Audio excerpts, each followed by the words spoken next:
Մեծացել եմ մի ընտանիքում, որը միշտ ունեցել է սեփական մեքենա։ Ես փոքր ժամանակ մենք ունեցել ենք Մոսկվիչ, միջև այդ Պաբեդա,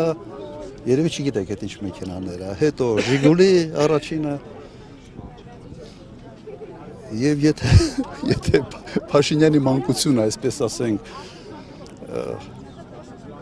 ճղված sense բոտոսային չէր, ենթադրում եմ, որ ինքը այդպիսի մանկություն է ունեցել, իրեն թվում է, թե երևի ինչ որտեղ փորձում է դա բան անել, էլի պրոյեկտել իր վրա։ Ո՞տ է абսուրդ։ Իմ առաջարկը նաև հորդորը, sense մի սահման կա, եթե այդ սահմանը անցնում է sense ապօրինության տիրույթ, ո՞տ է արհամար է։ Իսկ լեքսիկոնի հետ կապված իր օգտագործած բառերը նեուտն եմ խնդրում պետք է։ Տհաս, տգետ, անգրագետ, ազնվորությունը, որի հետ ուղղակի այդ ուղղությամբ մրցել է անհնար է։